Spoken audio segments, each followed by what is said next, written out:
Hi friends, ಹೇಗಿದ್ದೀರಾ ಎಲ್ಲರೂ? ನಮ್ಮ ಕಡೆ ಮದುವೆಗಳಲ್ಲೆಲ್ಲ ಚಕ್ಲಿ ಇದೇ ಥರ ಮಾಡ್ತಾರೆ, ಅಂದರೆ ದೊಡ್ಡ ದೊಡ್ಡದಾಗಿ ಮಾಡ್ತಾರೆ ಅರ್ಶಿನ ಶಾಸ್ತ್ರಕ್ಕೆ ಎಲ್ಲ. ಸೊ ನಾನು ಇವತ್ತು ಆ ರೀತಿ ಮಾಡ್ತಾಯಿದ್ದೀನಿ, ಯಾಕಂದರೆ ತುಂಬ ದಿವಸ ಆಗಿತ್ತು ನಾನು ಈ ಥರ ಎಲ್ಲ ಮಾಡಲಿಲ್ಲ. ಸಿಂಗಲಾಗಿ ಮಾಡ್ಕೋತಾ ಇದ್ದೆ. ಇವತ್ತು ಸ್ವಲ್ಪ ದೊಡ್ಡದಾಗಿ ಮಾಡುವ ಅಂತ ಅಂದ್ಕೊಂಡೆ ನಾನು. ಸರಿ ಅಂದ್ಬಿಟ್ಟು ಮಾಡಿದೆ. ನೋಡಿ ಯಾವ ಥರ ಬಂದಿದೆ, ಕ್ರಿಸ್ಪಿ ತುಂಬ ಚೆನ್ನಾಗಿ ಬಂದಿದೆ. ಹೇಗೆ ಮಾಡೋದು ಅಂತ ತೋರಿಸ್ತೀನಿ ಬನ್ನಿ.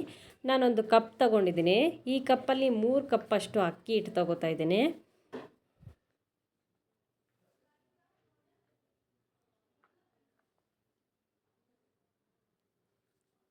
ನೀವು ಸ್ವಲ್ಪ ಅಗಲ ಇರೋ ಪಾತ್ರೆನ ತೊಗೊಳ್ಳಿ, ಆವಾಗ ಮಿಕ್ಸ್ ಮಾಡ್ಕೊಳ್ಳಿಕ್ಕೆ ತುಂಬ ಈಸಿ ಆಗುತ್ತೆ. ತುಂಬ ಚಿಕ್ಕದು ತೊಗೊಂಡ್ರೆ ಮಿಕ್ಸ್ ಮಾಡ್ಕೊಳ್ಳೋಕ್ಕೆ ಕಷ್ಟ ಆಗಿಬಿಡುತ್ತೆ.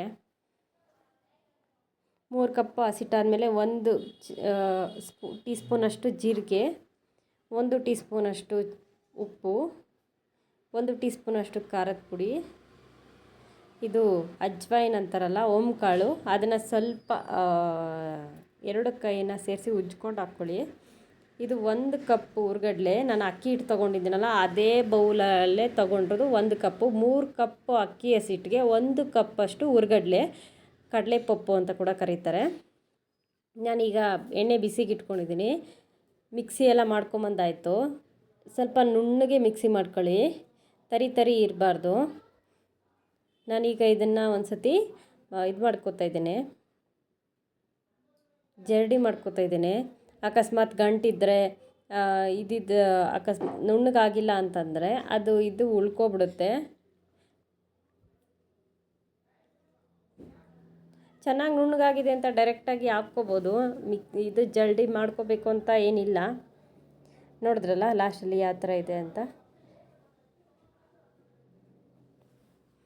ಕಾಯಿಸಿರೋ ಎಣ್ಣೆ ಒಂದು 4 ಟೇಬಲ್ ಸ್ಪೂನ್ ಅಷ್ಟಿದೆ. ಇದು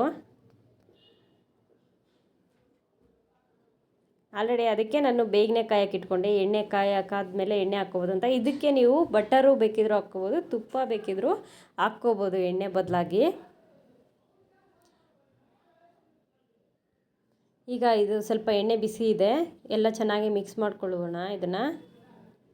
ಇದಕ್ಕೆ ನೀವು ಬೇಕಿದ್ರೆ ಎಳ್ಳೂ ಹಾಕ್ಕೋಬೋದು, ನಾನು ಎಳ್ಳು ಹಾಕಿಲ್ಲ.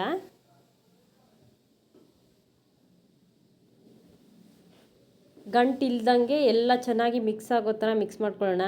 ನಾನು ಮಿಕ್ಸಿ ಜಾರ್ ಇತ್ತಲ್ಲ, ಹುರ್ಗಡ್ಲೆ ರುಬ್ಕೊಂಡಿರೋದು, ಅದರಲ್ಲೇ ಸ್ವಲ್ಪ ನೀರು ಇಟ್ಕೊಂಡಿದ್ದೀನಿ. ಸ್ವಲ್ಪ ನೀರು ಹಾಕ್ಕೊಂಡು ಚೆನ್ನಾಗಿ ಮಿಕ್ಸ್ ಮಾಡ್ಕೊಳ್ಳೋಣ. ಗಂಟು ಬರಬಾರ್ದು ಮತ್ತು ತುಂಬ ತೆಳು ಆಗಬಾರ್ದು, ತುಂಬ ಗಟ್ಟಿ ಆಗಬಾರ್ದು. ನಾವು ಚಪಾತಿ ಹಿಟ್ಟಿಗೆ ಯಾವ ಥರ ಕಲ್ಸ್ಕೊತೀವೋ ಅದೇ ಥರ ಕಲ್ಸ್ಕೊಂಡ್ರೆ ಸಾಕಾಗುತ್ತೆ ಹಿಟ್ಟು. ಸ್ವಲ್ಪ ಹಾಕ್ಕೊಂಡು ಕಲ್ಸ್ಕೊತಾ ಇದ್ದೀನಿ ನೋಡಿ ನಾನು ನೀರು. ನೋಡಿ ಯಾವ ಥರ ಬರ್ತಾಯಿದೆ ಅಂತ. ಇನ್ನೂ ಸ್ವಲ್ಪ ನೀರು ಹಾಕ್ಕೊಂಡು ಕಲಿಸ್ಕೊತಾ ಇದ್ದೀನಿ. ನೀವು ಬೇಕಿದ್ದರೆ ಈಗ ಟೇಸ್ಟ್ ನೋಡಿಕೊಂಡು ಉಪ್ಪು ಖಾರ ನಿಮಗೆ ಸಾಕಾಗೋದಿಲ್ಲ ಅಂತಂದರೆ ಈ ಚೂರು ಆ್ಯಡ್ ಮಾಡ್ಕೋಬೋದು. 1 ಸ್ಪೂನೇ ಹಾಕಬೇಕು ಅಂತ ಇಲ್ಲ, ಈಗ ಟೇಸ್ಟ್ ನೋಡಿದ್ರೆ ಗೊತ್ತಾಗುತ್ತೆ. ಜೀರಿಗೆ ಎಲ್ಲ 1 ಸ್ಪೂನು ಇಲ್ಲ 1.5 ಸ್ಪೂನ್ ಸಾಕಾಗುತ್ತೆ. ಚೆನ್ನಾಗಿ ನಾದಿ ಇಟ್ಕೊಂಡಿದ್ದೀನಿ ನೋಡಿ, ನೀವು ನೋಡ್ಬೋದು ಈಗ ಯಾವ ಥರ ಇದೆ ಅಂತ. ಗೊತ್ತಾಗ್ತಾ ಇದೆಯಲ್ಲ, ಸೇಮ್ ಚಪಾತಿ ಹಿಟ್ಟು ಕಲಿಸ್ಕೊತೀವಲ್ಲ, ಸೇಮ್ ಅದೇ ಥರ ಕಲಿಸ್ಕೊಂಡು ಇಟ್ಕೊಂಡಿದ್ದೀನಿ ನಾನು. ಈಗ ಚಕ್ಲಿ ಮಾಡೋಕ್ಕೆ ಓರ್ಲು ತೊಗೊಂಡಿದ್ದೀನಿ. ನಾನು ಹೇಳಿದ್ನಲ್ಲ 3 ಓಲಿರೋದು ತೊಗೊಂಡಿದ್ದೀನಿ ಅಂತ. ನೀವು 1 ಓಲ್ ತೊಗೊಂಡ್ರೆ ಸೇಮ್ ಅಂಗಡಿಗಳಲ್ಲಿ ಸಿಗೋ ಚಕ್ಲಿನೇ ನಿಮಗೆ ಅದೇ ಥರ ಬರುತ್ತೆ. ನಾವೆಲ್ಲ ಮದುವೆಗೆಲ್ಲ ಮಾಡ್ತೀವಿ ಅಂತ ಹೇಳಿದ್ನಲ್ಲ, ಸೇಮ್ ನಾನು ಆ ಥರ ಮಾಡ್ತಾಯಿದ್ದೀನಿ. ಇದು ಸಿಂಗಲ್ ಓಲಲ್ಲಿ ಒಂದು ಸತಿ ಮಾಡಿ ತೋರಿಸ್ತೀನಿ, ಅಂಗಡಿಗಳಲ್ಲೆಲ್ಲ ಸಿಗೋ ಥರ. ಒಂದು ಸತಿ ಇದಕ್ಕೆ ಆಯಿಲ್ನ ಸ್ಪ್ರೆಡ್ ಮಾಡಿಕೊಂಡ್ರೆ ಸಾಕು, ಸತಿ ಸ್ಪ್ರೆಡ್ ಮಾಡೋ ಅವಶ್ಯಕತೆ ಇರೋದಿಲ್ಲ. ಈಗ ನಾನು ಎಲ್ಲ ನಾದಿ ಇಟ್ಕೊಂಡಿರೋ ಹಿಟ್ಟನ್ನ ಈಗ ಇದಕ್ಕೆ ಓಲಲ್ಲಿ ಹಾಕ್ಕೋತಾ ಇದ್ದೀನಿ ನೋಡಿ. ಚಕ್ಲಿ ಒರಳು ಅಂತ ಕರಿತೀವಿ ನಾವು. ಒಳ್ಳೊಳಗಡೆ ಇಟ್ಕೋತಾ ಇದ್ದೀನಿ ನಾನು ಹಿಟ್ಟನ್ನ. ನಮ್ಗೆ ಎಷ್ಟು ಬೇಕೋ ಅಷ್ಟು ಇಟ್ಕೊಂಡ್ರೆ ಸಾಕಾಗುತ್ತೆ. ತುಂಬ ಜಾಸ್ತಿ ಆದರೂ ಮತ್ತೆ ಪ್ರೆಸ್ ಮಾಡೋಕ್ಕೆ ಕಷ್ಟ.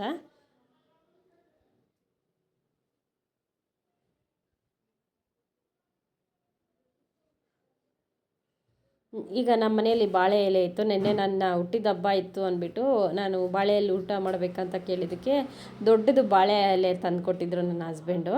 ಅದು ನನಗೆ ಒಂಚೂರು ಮಿಕ್ಕಿತ್ತು. ಸೊ ನಾನು ಇನ್ನು ಪ್ಲೇಟ್ ಕವರ್ ಮೇಲೆ ಏನು ಮಾಡೋದು ಅಂದ್ಬಿಟ್ಟು ನಾನು ಅದ್ರ ಮೇಲೆ ಮಾಡ್ಕೋತಾ ಇದ್ದೀನಿ. ಇದು ನಿಮಗೆ ಪ್ಲಾಸ್ಟಿಕ್ ಕವರ್ ಇತ್ತು ಅಥವಾ ಎಣ್ಣೆ ಕವರ್ ಇತ್ತು ಅಂದರೆ ಅದ್ರ ಮೇಲೂ ಮಾಡ್ಕೋಬೋದು. ನೀವು ಸಿಂಗಲಾಗಿ ಮಾಡಿಕೊಂಡ್ರೆ ಎಣ್ಣೆಗೆ ಬಿಟ್ಕೊಳ್ಳಿಕ್ಕೆ ಕಷ್ಟ ಆಗೋಲ್ಲ. ಈ ಥರ ದೊಡ್ಡದಾಗಿ ಮಾಡಿಕೊಂಡ್ರೆ ಸ್ವಲ್ಪ ಕಷ್ಟ ಆಗ್ಬೋದು. ಅದು ಯಾಕೆ ಆ ಥರ ಹೇಳ್ತಾ ಇದ್ದೀನಿ ಅಂದರೆ ಎಕ್ಸ್ಪೀರಿಯೆನ್ಸ್ ಇದ್ದರೆ ಏನು ಕಷ್ಟ ಆಗೋದಿಲ್ಲ. ನೋಡಿದ್ರಲ್ಲ ಯಾವ ಥರ ಬಂದಿದೆ ಅಂತ. ನಾನೀಗ ಎಣ್ಣೆಗೆ ಹಾಕ್ಕೋತಾ ಇದ್ದೀನಿ.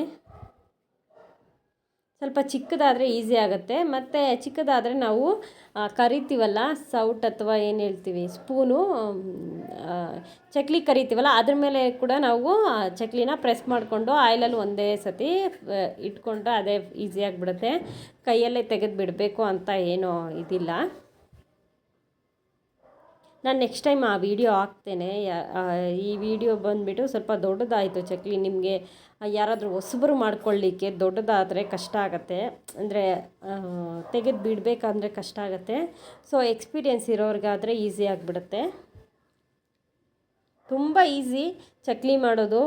ನೀವು ಮಾಡಿ ಟೇಸ್ಟ್ ಮಾಡಿ ನನಗೆ ಕಾಮೆಂಟ್ ಮಾಡಿ ತಿಳಿಸಿ. ಈಗ ಮತ್ತೆ ನಾನು ಇನ್ನೊಂದು ರೌಂಡ್ ತಗೋತಾ ಇದ್ದೀನಿ.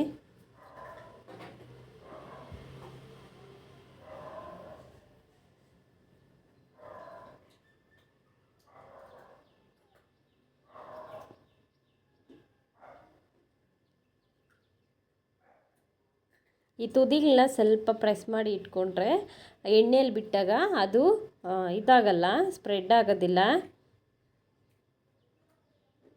ತುಂಬ ದೊಡ್ಡದಾಗಿಬಿಟ್ರೆ ನಮಗೆ ಬಿಡಲಿಕ್ಕೆ ಕಷ್ಟ. ನಾನು ಫಸ್ಟೇ ಹೇಳಿದ್ನಲ್ಲ. ಇದನ್ನು ಡೈರೆಕ್ಟಾಗಿ ಎಣ್ಣೆಗೂ ನಾವು ಪ್ರೆಸ್ ಮಾಡ್ಕೋಬೋದು.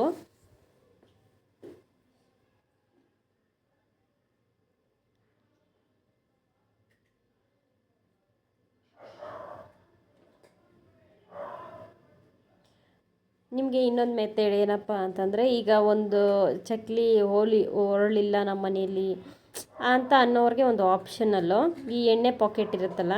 ಸೊ ನಮ್ಮ ಮನೆಯಲ್ಲಿ ಗೋಲ್ಡ್ ವಿನ್ನರ್ ಜಾಸ್ತಿ ಉಪಯೋಗಿಸ್ತೀವಿ. ಅದು ಪಾಕೆಟ್ ಇತ್ತು. ಇದನ್ನು ಗೋಲ್ಡ್ ವಿನ್ನರ್ ಪಾಕೆಟ್ಗೆ ಆಯಿಲೆಲ್ಲ ಬಗಸ್ಕೊಬಿಟ್ಟು ನೋಡಿ ಈ ಥರ ಕೋನ್ ಶೇಪ್ ತಗೊಂಡು ಚೂರು ತುದಿ ಕಟ್ ಮಾಡಿಕೊಂಡು ನಾವು ಚಕ್ಲಿನ ಪ್ರೆಸ್ ಮಾಡ್ಕೋಬೋದು ಈಸಿಯಾಗಿ.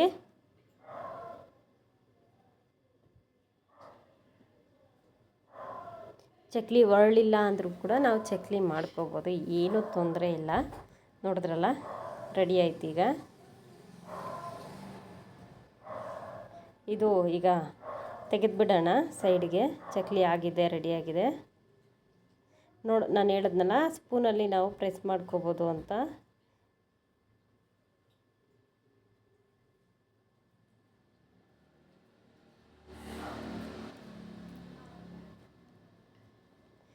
ಹೋಲು ತುಂಬ ಚಿಕ್ಕದಾಯಿತು. ಪ್ರೆಸ್ ಮಾಡ್ತಿದ್ರೆ ಸರಿಯಾಗಿ ಬರ್ತಿಲ್ಲ. ನೋಡಿ, ಇದು ಎರಡನೇದು ಸರಿಯಾಗಿ ಬರ್ತಿದೆ.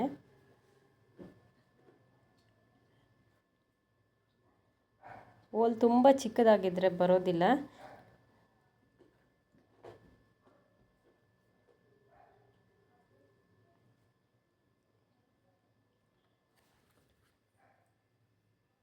ನೋಡಿದ್ರಲ್ವ ಯಾವ ಥರ ಬಂತು ಅಂತ. ತುದಿನ ಸ್ವಲ್ಪ ಪ್ರೆಸ್ ಮಾಡಿ ಇಟ್ಕೊಳ್ಳಿ, ಬಿಟ್ಕೊಳ್ದಿರ ಇರೋಕ್ಕೆ.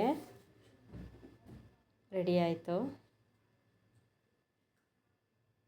ಇನ್ನೂ ಒಂದಿದೆಯಲ್ಲ, ಇದನ್ನು ಬಿಟ್ಕೊಳ್ಳೋಣ.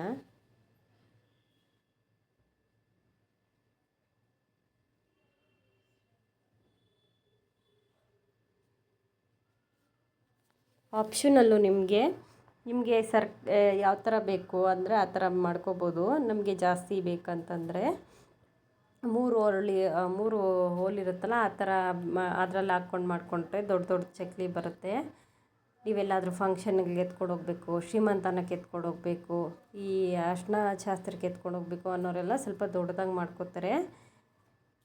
ಈ ಇದರಲ್ಲೆಲ್ಲ ಸಿಗುತ್ತಲ್ಲ, ಏನು ಹೇಳ್ತೀವಿ ನಾವು, ಈ ಹೊಸ್ಗೆ ಸಾಮಾನೆಲ್ಲ ತರಕ್ಕೆ ಹೋಗ್ತೀವಲ್ಲ, ಅಲ್ಲಿ ಸಿಗುತ್ತಲ್ಲ ಆ ಥರ ಚಕ್ಲಿ ಬೇಕಿದ್ದರೆ ನೀವು ನಾನು ಫಸ್ಟ್ ಮಾಡಿದ್ನಲ್ಲ ಆ ಥರ ಮಾಡ್ಕೊಳ್ಳಿ. ಇಲ್ಲ ನಮಗೆ ಸಿಂಗಲಾಗಿ ಬೇಕು, ನಮ್ಮ ಹತ್ರ ಚಕ್ಲಿ ಹೊರಳೇ ಇಲ್ಲ, ನಾವು ಯಾವ ಥರ ಮಾಡ್ಕೊಳ್ಳೋದು ಅಂತ ಅನ್ನೋರು ಈ ಥರ ಕೂಡ ಮಾಡ್ಕೋಬೋದು. ಇದು ಆಪ್ಷನಲ್ಲು ನಿಮಗೆ.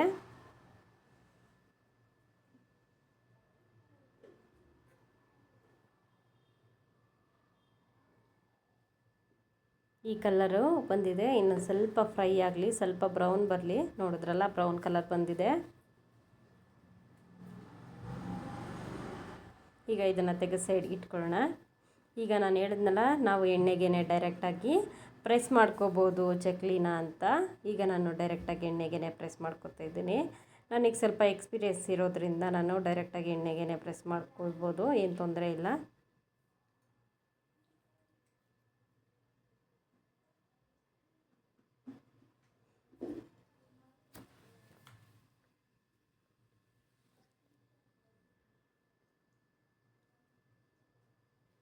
ಕ್ರಿಸ್ಪಿ ತುಂಬ ಚೆನ್ನಾಗಿ ಬರುತ್ತೆ ನೋಡಿ. ಇದು ತುಂಬ ಚೆನ್ನಾಗಿ ಬಂದಿದೆ. ನಿಮ್ಗೆ ಯಾವ ಥರ ಬೇಕೋ ಆ ಥರನೇ ಪ್ರೆಸ್ ಮಾಡ್ಕೋಬೋದು. ನಮಗೆ ಥಿಕ್ನೆಸ್ ಜಾಸ್ತಿ ಬೇಕು ಅಂದರೆ ತೆಳುವಾಗಿ ಬೇಡ, ಲೇಯರ್ ತೆಳು ಬೇಡ ಅನ್ನೋರು ಸ್ವಲ್ಪ ಹತ್ರ ಪ್ರೆಸ್ ಮಾಡಿಕೊಟ್ರೆ ಅದು ಸ್ವಲ್ಪ ಇದಾಗಲ್ಲ, ತೆಳುವಾಗಲ್ಲ. ಸೊ ನನ್ನ ಮನೆಗಲ್ವ, ಅದಕ್ಕೆ ಈ ಥರನೇ ಮಾಡ್ಕೋತಾ ಇದ್ದೀನಿ ನೋಡಿ. ಒಂದಾದಮೇಲೆ ಒಂದು ರೆಡಿ ಆಗ್ತಾಯಿದೆ. ಸ್ವಲ್ಪ ಜಾಸ್ತಿ ಇರೋದೆಲ್ಲ ಸೈಡ್ಗೆ ತೆಗೆದಿಟ್ಟು ಈಗ ಮತ್ತೆ ಈ ಪಾತ್ರೆಗೆ ಹಾಕ್ಕೋತಾ ಇದ್ದೀನಿ. ಇದು ಓಲಿರೋದನ್ನ ತಗೊಳ್ಳಿ ಆದಷ್ಟು. ಆಯಿಲು ಮಿಕ್ಕಿರೋ ಆಯಿಲೆಲ್ಲ ಕೆಳಗಡೆಗೆ ಹೋಗ್ಬಿಡತ್ತೆ. ನಾನು ಮಕ್ಕಳಿಗೆ 2 ಅಂತ ಸಪ್ರೇಟಾಗಿ ತೆಗೆದು ಇಟ್ಕೊಂಡಿದ್ದೀನಿ. ಇದನ್ನು ಮಕ್ಕಳು ಇಷ್ಟಪಡ್ತಾರಲ್ವ, ಸೊ ಹಂಗಾಗಿ ನೋಡಿ. ಈಗ ಪ್ಲೇಟಲ್ಲಿ ಇಟ್ಕೊಟ್ಟಿದ್ದೀನಿ.